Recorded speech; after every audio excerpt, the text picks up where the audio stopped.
miedo se considera una emoción primaria, porque no precisa de aprendizaje y se puede observar en los seres vivos desde el nacimiento, a través de sus reacciones de sobresalto ante determinados estímulos. No hay medicina para el miedo. Resulta curioso que la epilepsia lleve presente en la vida de las personas desde tiempos inmemoriales. Se dice que en la antigua Mesopotamia se hablaba de esta enfermedad y actualmente afecta a 50 millones de personas en todo el mundo. Sin embargo, sigue siendo una gran desconocida para la mayoría de los mortales. Por eso, cuando vivenciamos directa o indirectamente una crisis epiléptica, ante nuestro desconocimiento aparece el miedo. Miguel es usuario de Utrillo, una asociación con un objetivo muy claro: la integración en la sociedad de las personas con discapacidad intelectual. Aquí Miguel desempeña trabajos tutelados y realiza numerosas actividades. Padece epilepsia. Intenta llevar una vida lo más activa y feliz posible. Lo acompañan educadores que tratan de contribuir en la mejora de su calidad de vida. Nacho es uno de ellos. Se apunta a muchas actividades. Es alegre, le gusta hacer bromas. Araceli es madre de Miguel y lleva muchos años luchando porque su hijo pueda llevar una vida feliz y normalizada. Pero es muy difícil. Es un chico muy sensible. Es capaz de percibir cosas que otros no percibimos. El miedo que tengo es que en la crisis no la podamos controlar. Muchas veces la discapacidad intelectual no es la que pone los límites, sino la propia epilepsia y, lo que es peor, sus temores. No me atrevo a usar el móvil porque me puede dar una crisis. A ciertas cosas no ha podido ir. No hagas esto porque te puede dar una crisis y te puedes caer. Esto pesa mucho, no lo cojas porque te puedes hacer daño y caerte y al momento te puede dar una crisis. Les limita mucho, pero por la incertidumbre del momento en el que se van a producir esas crisis. A las crisis tengo miedo, solo. Casi nunca saben cuándo van a tener esas crisis. Y hay otras cosas que sí que se las limitamos nosotros, como por ejemplo el ir a la piscina, porque una crisis de esas en piscina podría ahogarse él y a los demás que lo atendieran. Para mí la epilepsia es un trastorno muy poco conocido. No te lo explican ni cuando estudias, ni cuando te preparas para trabajar. Me viene al momento y no me doy cuenta, me puedo caer. Cualquier evento desencadena una crisis. Él lo vive tanto todo, las alegrías como las tristezas le pueden llevar a desencadenarle una crisis. Que lleve la vida lo más normal posible, siempre con vigilancia. Que los que están alrededor sepan... Quitarle gafas, porque las gafas van que vuelan. Conteniéndote un poco, sentándose detrás tuyo, intentando que no te des golpes, apartando cosas que hay alrededor. ¿Me oyes? ¿Me oyes, Miguel? Espera, tranquilo. ¿Me oyes o no? Marta trabaja día a día en la asociación Utrillo como psicóloga. Conoce muy bien la epilepsia y nos la acerca a través de sus experiencias. Es una enfermedad neurológica que puede sufrir cualquier persona. Tiene un carácter crónico y en algunas ocasiones degenerativo. Es un trastorno que sufre el cerebro, en el que parte de sus neuronas emiten unos impulsos descontrolados en sus conexiones y produce sensaciones, movimientos, pérdida del conocimiento que son totalmente anormales. La mayoría de las personas piensan que las crisis epilépticas es una persona que se tira al suelo, se mueve con movimientos descontrolados y que echa espuma por la boca. Hay crisis que sí son así, que son crisis tónicas, en las que la persona está muy rígida y tiene movimientos muy bruscos de los miembros, pero hay otras crisis que pasan, por ejemplo, totalmente desapercibidas. Realmente la causa principal de la epilepsia no se conoce en la mayoría de los casos. Muchas crisis están causadas o favorecidas por determinados acontecimientos. Uno importante es el abandono de la medicación o una mala administración de la medicación, el consumo de alcohol y drogas, falta de sueño, exposición a estímulos concretos que te causan una crisis. Luego cada crisis es diferente y cada epilepsia también. Unas son generalizadas y otras son parciales. Las generalizadas son las que afectan a todo el cerebro, la descarga eléctrica, y las parciales afectan a una zona concreta del cerebro. Si esa crisis te afecta a la zona concreta en la que se te mueve el brazo derecho, pues tu crisis serán movimientos bruscos del brazo derecho. Si la crisis afecta a todo el cerebro, es generalizada, son las crisis que producen los movimientos de todo el cuerpo. Hay gente que pierde el tono muscular por completo, entonces se cae al suelo de repente y no tiene movimientos bruscos. Otras personas que se quedan quietas tienen una ausencia de unos segundos y vuelve a recobrar el conocimiento. Yo no noto nada cuando me va a venir, no puedo avisar, no me acuerdo de lo que me ha pasado. Tuvo su primera crisis cuando tenía 2 años y medio. Estaba terminando de pasar la varicela y de repente empieza ta y se nos quedó como muerto. Nos fuimos inmediatamente al infantil y ya a partir de ahí ha sido todo un calvario. Afortunadamente va a un centro donde está muy bien atendido. Son bien majos, me tratan muy bien. Cuando iba al colegio, pues nos llamaban muchas veces cuando le daban las crisis. Tenías que ir a buscarlo rápidamente. Beatriz, amiga de Miguel, comparte trabajo y algunas aficiones comunes, como su pasión por el cine. Son usuarios de la Asociación Utrillo. Beatriz, además, tiene epilepsia. A ver, yo a Miguel lo conozco hace mucho tiempo, antes de estar aquí. Tiene mucho movimiento estando de pie y después pues se cae y van corriendo los educadores. Está tumbado en el suelo y se está moviendo todo el rato, que me da pena de que le haya pasado la crisis. Sé que Miguel va a tener una crisis por los gestos de la cara. Como ya estoy tan acostumbrada, ves que te sientes un poco triste. Siento algo, pero no sé el qué. Es una sensación que no sé explicar. Cuando me dan las crisis, pues sin más me duran 1 minuto y medio, 2. Hay veces que me dan las crisis por la calle y no necesito a nadie. Sin más. Las crisis de Miguel y Bea son totalmente diferentes la una de la otra.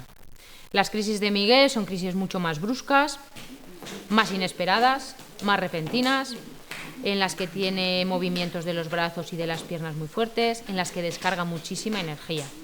Las crisis de Bea te da órdenes. Siempre están echando un ojo y te ayudan. Con los que llevan más tiempo te notas más segura porque los que entran no sabes tú cómo lo van a hacer. La recuperación de ambos normalmente suele ser buena y rápida y pueden continuar haciendo la actividad que estaban realizando. Bea, por ejemplo, sí que hay más veces que se queja después de dolor de cabeza. No es un dolor normal, es más fuerte. Cansada, con dolor de cabeza y ese día estoy fatal. Ella casi parece mucho más consciente. Ni siquiera me acuerdo que haya tenido una crisis. Si me duele mucho la cabeza, pues sí, no sé si me ha dado o no, porque no lo recuerdo. Los educadores tienen los recursos necesarios para enfrentarse a crisis epilépticas, sean del tipo que sean. Es una tarea compleja lograda a través de la experiencia compartida de unos y otros. La persona que te ayude Muchas veces es simplemente contener un poco, no agarrar. tiene que protegerte. Intentar que no te golpees la cabeza, Lo que hacemos es poner su cabeza entre las piernas. dejar que los brazos se muevan, que las piernas se muevan, que te vaya orientando una vez que tú hayas recobrado el conocimiento, que te diga dónde estás, quién es, qué te ha pasado, para que tú te sientas más seguro y después pues actuar según la gravedad de la crisis. Les cuesta mucho, por ejemplo, conectar con la realidad otra vez. Les preguntas, parece que han reaccionado y vuelve a darle la crisis y vuelven a perder el conocimiento, vuelven a empezar con los movimientos bruscos y vuelven a intentar recuperarse. Y a lo mejor esto se puede repetir durante varias veces. Una crisis para ellos es un desgaste importante, entonces se les nota que están cansados. Y lo que sobre todo hacemos siempre es registrar las crisis en un cuaderno individualizado de cada uno de los chicos. Ahí apuntamos a qué hora ha sido la crisis, qué día, quién le ha atendido, qué estaba haciendo antes, qué ha pasado después. Porque estos cuadernos a nosotros nos ayudan mucho para ver la evolución de las crisis a lo largo del curso o si esas crisis están relacionadas con algún acontecimiento que esa persona está viviendo en ese momento. Tenemos establecido un protocolo de actuación general que consiste principalmente en atender siempre a la persona en crisis, 2 personas. Dentro de ese protocolo tenemos unas partes concretas para cada uno de los chicos que sufren epilepsia. En este caso tenemos a 7 usuarios que la sufren y cada uno tiene una actuación diferente. Y lo que sí que hicieron desde la asociación fue también intentar que viera esas crisis. Entonces, que viera cómo se producían para ver cómo respondían los otros educadores, para yo aprender. Con el cuaderno de Miguel, hace un par de años, observamos que las crisis habían aumentado, empezó a tomar una medicación, tuvo una recuperación muy buena y de repente empezaron a darle crisis muy frecuentes, muy seguidas y muy fuertes. Y con ese cuaderno observamos que había empezado a tomar la medicación y que era consecuencia, por ejemplo, de esa medicación. Conocemos también a Alberto, otro de los educadores que trabajan en Utrillo, tiene mucha experiencia y la comparte con Nacho y con el resto de personas que trabajan en la asociación. Llevo 5 años atendiendo crisis epilépticas. En esos días que esa persona puede estar más nerviosa o tiene cierta preocupación, también estar un pelín más alerta en el día a día, ser capaz de estar atento a que pueda darle una crisis, pero sin estar tampoco agobiándolo y desde una normalidad, que quizás eso al principio era lo que más me costaba, ¿no? Que Miguel a veces parecía yo su sombra y pobrecillo, ¿no? Y no es así. Aprendes a vivir con normalidad el día a día en el taller. Subiendo a un autobús, a veces cruzando un paso de cebra. En un autobús de línea aquí en Zaragoza, volviendo de una exposición. Fue una situación un poco tensa, tanto por la gente del autobús que no sabe muy bien cómo reaccionar. Se pone un poquito nerviosa, los compañeros de Miguel al ver a las personas de alrededor ponerse nerviosas se ponen más nerviosas. En este caso estaba yo detrás porque sí que intento quedarme más o menos cerca por si acaso. Acabó pronto la crisis y pudimos bajar. Se armó un poco una ahí en el autobús porque la gente, claro, no sabe muy bien eso cómo gestionarlo. Mi primera crisis fue curiosa porque en este caso fue de Bea y ella me dio órdenes. En plan, Alberto, o sea, chillando mucho, que se entera de todo el mundo, y ya pues me atienden y ya pues nada, no sé nada más. Con voz elevada me dijo que se apartara todo el mundo, que solo me quedara yo, y mientras estaba a su lado observando la crisis, porque no había que hacer nada más, me dijo cuenta. Al minutillo y medio así acabó y ella avisa además y me dijo ya. Después veo y digo, ¿y Alberto qué hace aquí? En esta crisis yo ni siquiera pensé que le iba a dar una crisis. Cuando tose también suele ser un indicio de que se le está pasando. Cuando aprovechamos para preguntarle, para ver si reconoce quién es el que está detrás suyo apoyándole en la crisis. Si no contesta, normalmente quiere decir que esa crisis no ha terminado. En el caso de esta crisis tosió varias veces, parecía que se le pasaba, pero luego siguió. Que son crisis convulsivas tónico-clónicas, en las que Miguel pierde el conocimiento, entra en un estado de rigidez absoluta. El estimulador del nervio vago es un tratamiento quirúrgico para la epilepsia, que lo suelen utilizar las personas que son resistentes a los medicamentos, como es el caso de Miguel. Es un aparato que tiene 2 sensores, un estimulador del nervio vago y un generador de descargas que se lo instalan aquí debajo de la piel en el pecho. Miguel lleva una pulsera, que es un imán, entonces ese aparatito genera unas descargas. Si esa descarga coincide cuando a Miguel le está dando la crisis, para la crisis. Se le pasa desde arriba hacia abajo por un implante que tiene en el pecho. Y así conseguimos, en algunas ocasiones, que la crisis pare. Este tratamiento es efectivo entre un 20 y un 40% de los casos. Tenía un tipo de dilatación en la base del cerebro, probablemente le vinieran de ahí, que no era operable, pero que sí que iban a intentar ponerle un estimulador del vago. Ha sido un avance, han disminuido las crisis, algunas se las podemos controlar. Generalmente cada 6 años hay que cambiar la pila. Pues deseo que no me dé una crisis para estar muy bien.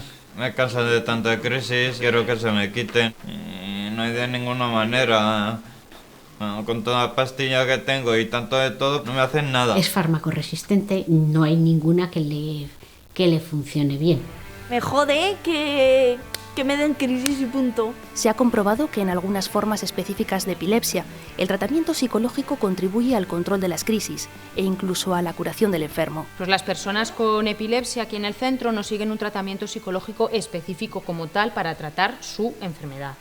Sí que forman parte de tratamientos y programas más generales, de habilidades sociales, de mejora de la autoestima, de inteligencia emocional, programas de inclusión social, ocio activo. Hay veces que hay que trabajar con una persona para que sea capaz de afrontar su miedo a exponerse a una situación que previamente le ha generado una crisis epiléptica. Hay que trabajar con ellos determinadas obsesiones, como en el caso de Miguel, para controlarlas y gestionarlas. Ya no sé si tratas tanto la epilepsia, si no tratas esa obsesión, porque al final esa obsesión es la que le genera estrés y malestar y además un ataque. Miguel sufre crisis periódicas, muchas veces pues por sus pensamientos, sus obsesiones, determinados acontecimientos, entonces no podemos determinar si sufre menos por el aparato, sufre menos por la medicación, sufre menos porque le ha controlado esas obsesiones. Está obsesionado con las cosas. A la familia hay que apoyarla para que estos chicos puedan hacer actividades como el resto de personas sin epilepsia de su edad. Este tratamiento se aplica siempre en combinación con el farmacológico, que sigue siendo el tratamiento prioritario.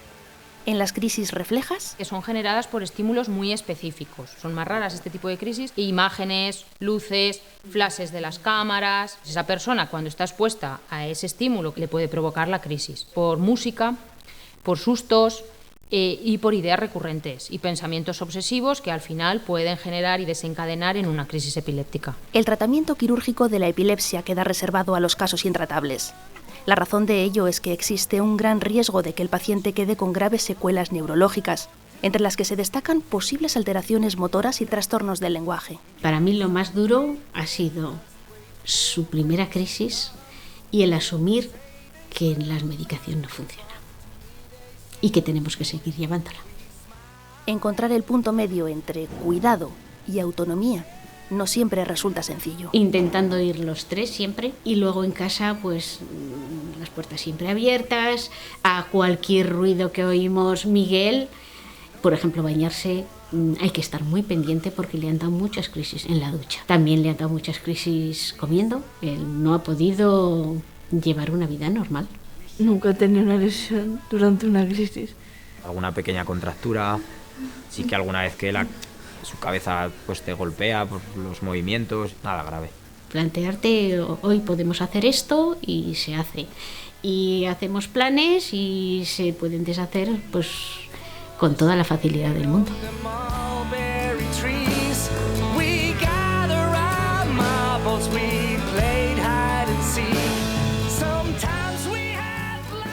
Si una crisis no se le pasa o con el imán no se le pasa, hay que meterle una medicación que va en una jeringuilla entre los dientes y el carrillo, porque la boca la tiene totalmente cerrada, y esperar a que haga efecto.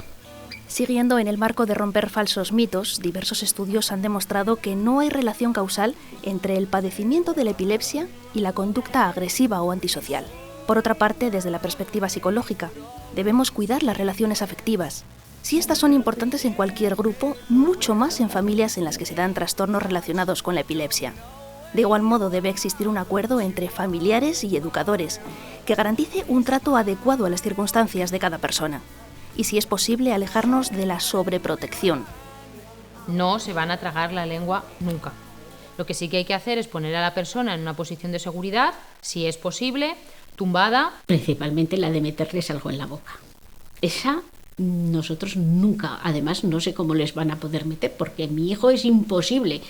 Lleva la boca totalmente cerrada. No se les debe dar ningún tipo de medicación, ni ningún líquido, ni ningún alimento durante la crisis. Hasta que no estamos seguros de que la persona recobra el conocimiento por completo, no se les puede dar nada para ingerir. Las personas con epilepsia tienen que tener unas horas de sueño concretas. Pueden salir una noche de fiesta, trasnochar, irse de marcha, que no les va a pasar nada. Salir con los amigos solas sí que es algo. No es recomendable que viajen en el asiento del copiloto. Si las crisis que sufren son crisis muy violentas, es mejor que la persona vaya en el asiento de atrás, sobre todo para evitar posibles accidentes. Intentar normalizarlo lo más posible. Deben y tienen que hacer deporte, y si es en equipo, muchísimo mejor. Siempre según las posibilidades de cada una de las personas. Una persona que estaba en el bar se acercó para preguntarnos si le metía los dedos en la boca para que no se tragase la lengua. Claro, nosotros le dijimos que si quería conservar los dedos, no, porque en una crisis los movimientos son muy repentinos y puede cerrar la boca de golpe. Lo que me gusta más es así utilizar la tablet, escuchando música. Una persona tiene una epilepsia fotosensible a las luces, evidentemente no lo podrá hacer. El resto de personas pueden usar el móvil, jugar con el ordenador, jugar con la consola, como el resto del mundo, siempre y cuando respeten las horas de juego y no lo hagan en exceso. Yo tengo 2 nietas, ya saben que su tío está enfermo y que a veces le pueden dar crisis, y entonces cuando ellas ven que le va a dar una crisis, ellas se van, pero lo ven normal. Las muertes súbitas por asfixia durante una crisis aislada son excepcionales en crisis nocturnas, y la causa más habitual de la asfixia es el ahogamiento con la almohada o el vómito. Cuando se acuesta es sacar una cama que tenemos debajo, si hay una crisis y revolotea, que se amortigue el golpe. Las lesiones mortales no se suelen producir por la mera caída al suelo, sino al caer desde cierta altura, por ahogamiento al caer al agua o por accidentes de tráfico o laborales. En realidad, las lesiones producidas durante la crisis al golpearse contra el suelo o contra objetos contundentes con bordes o aristas suelen ser de carácter leve y no deberían alarmar más que los que se producen en el resto de personas por otras causas, como golpes en deportes o caídas. Quiero que investiguen la epilepsia. Que hubiera una unidad de epilepsia en la que estuvieran los neurólogos, los psicólogos, los psiquiatras, docentes, padres, cuidadores, que hubiera un montón de gente y cada uno puede aportar mucho, mucho. Y entre todos juntos se podría avanzar, porque no hay una epilepsia sola, hay muchas clases de epilepsia. La epilepsia es una enfermedad compleja, pero como ellos mismos piden, ante todo, mucha calma. Mantén la calma, necesito tu apoyo. Pídele las gafas, que te las hemos dado. Wish I could sometimes see through those eyes again. See that nothing really matters but to love and have fun. Pues ante una crisis hay que tener calma y frialdad. Sobre todo mantener la calma uno mismo, porque si tú eres capaz de mantener la calma, los compañeros de Miguel, de Bea, de quien le suceda la crisis, lo van a saber llevar mucho mejor. Pues yo creo que es muy importante que todo el mundo sepa que ante una crisis epiléptica se hace más guardando la calma. O apechugas o te hundes. Cuando me da una crisis necesito que mis compañeros avisen a los educadores. Yo quiero quitarme todas las pastillas y a ver cómo estoy, si no me dan crisis y... ¿O qué? Normalmente salimos los 3, pero ese día, bueno, pues salimos los 2. Le dio una crisis de las fuertes y caímos los 2 al suelo. Con el gravamen de que yo en la caída pues se me rompió una vértebra y se me aplastó. Nos levantamos y conseguí traerlo a casa, incluso conduciendo.